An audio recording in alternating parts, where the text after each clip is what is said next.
Kunos has dropped a few days ago information about their new upcoming update for Assetto Corsa Evo, update 0.3. It goes without saying that Evo's early access phase has been troubling. The last update was many months ago in April, and it was kind of a fizzle. With 0.3, Kunos is taking their time to release an update that feels meaningful, but also a right step forward, something that I've complained about in the past. The improvements include optimization, graphics, updated tire model, updated force feedback, and then the addition of the first step of multiplayer, and of course, a bunch of new cars and tracks for everyone to enjoy. Graphically, I'm seeing that from the video they provided, the global illumination seems to be pretty much the same as before, and it's something that I don't really particularly like, but you do you. Of course, that really needs to be tested in game with the changes of post-processing filters, and we see what we can do. But my main issue with the current graphics or illumination is that everything has this sort of tint going over, glossed over all of the picture, and then you have the highlights super blown out and overexposed, which essentially takes all color from the scene. Current modded Assetto Corsa post-processing filters, in my opinion, do much better, and Gran Turismo 7 will always, for me, be the benchmark, but once again, we'll see it when it comes out, so subscribe to keep up to date. We're getting close to 100,000 subscribers. We also need to talk about optimization because that is super important for everyone, and 0.1 had a lot of issues. 0.2 was better, but still needs to improve. As the new features will come about, and I'm looking at the free roam that will one day come out, optimization really needs to be on point, because we have to remember the minimal specs for this video game is essentially CPUs and GPUs from 7 to 8 years ago. We're talking about Ryzen 5's 1500s and GTX's 1070. So some stuff that is already aging out. And because the minimal set of hardware is so low, the optimization needs to be on point, especially when you're going to have these huge expensive maps where you're going to have 32 people around, hopefully 32 people around, and everything needs to be on point. And because, of course, there's a bunch of issues regarding virtual reality where the optimization isn't good, there's a lot of frame stuttering, and it's basically bad to use VR at the moment.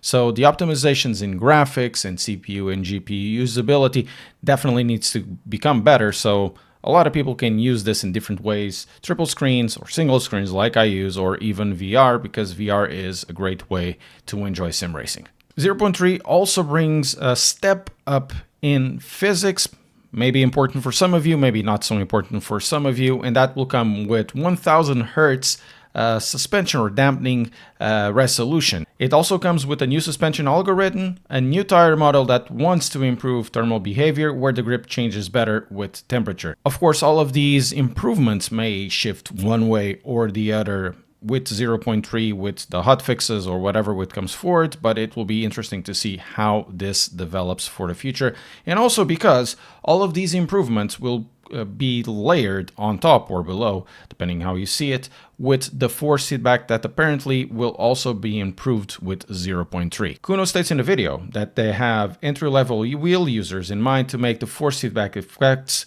clearer and easier to feel in the wheel, with way less filters between you and the game.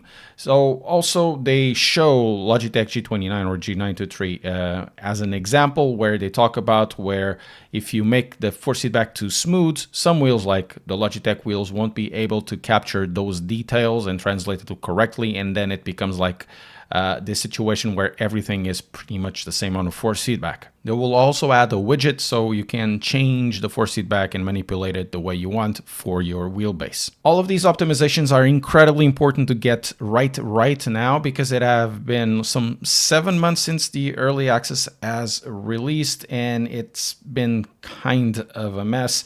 So you have these updates and hotfixes that fixes issues but don't really create something that you really want to come back to. So having Kunos to take your time to polish their new update will be better than having a new update that's just going to be pushed out and we're going to have another, oh shit, here we go again moment and then everybody stops having interest in it. This is especially important because there's going to be the first iteration of multiplayer that it's going to be quite limited, but it already comes with its own set of controversies. Okay, the first iteration of multiplayer will be SimGrid based. It will host up to 16 players in servers in the first testing phase. No private servers right now. This is to test the scalability of the backbone, the stability of the backbone, and to see how people actually use this and if there's needs to be new multiplayer widgets and all of that. At a later stage, they will say that there will be some sort of rented servers for Assetto Corsa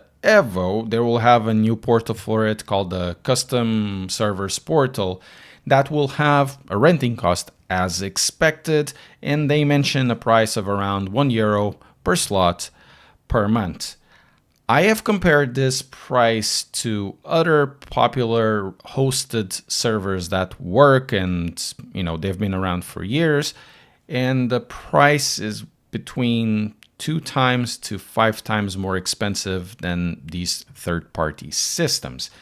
Now, in my opinion, this creates a huge issue for communities. Since there's no indication that in the future this service will open up to third-party providers, this does have the possibility of hampering a lot of development of Assetto Corsa Evo communities and actually stopping communities from migrating, as these communities are really self-funded, oftentimes fund multiple servers for 16, 24, 32 people. Free roams, I've seen servers for 128. We've participated in those in the past, and you can imagine if you scale this up to many people, the ability of self-funding communities like this becomes more difficult.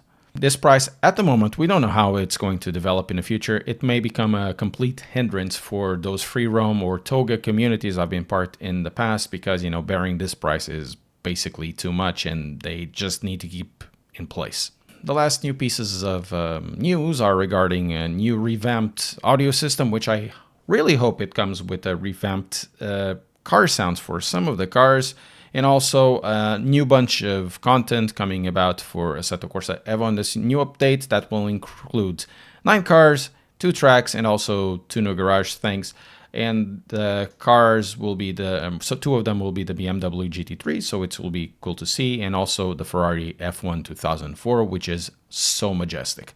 I would like to test these in the future, maybe against the other options that are available in the market, Assetto Corsa or iRacing or Assetto Corsa Competizione, to see how they relate to each other. 0.3 goes without saying, that is really important for Kunos to get right. On paper, this actually looks good, but we'll actually have to see when it releases, and Kunos hasn't said anything about the release date, at least I haven't found it, but it should be sooner rather than later, because after the announcements, it takes a couple of weeks until it actually releases, so it should be really soon. If you want to keep up to date with all of this, press like and subscribe, and let me know in the comments what you think about this topic.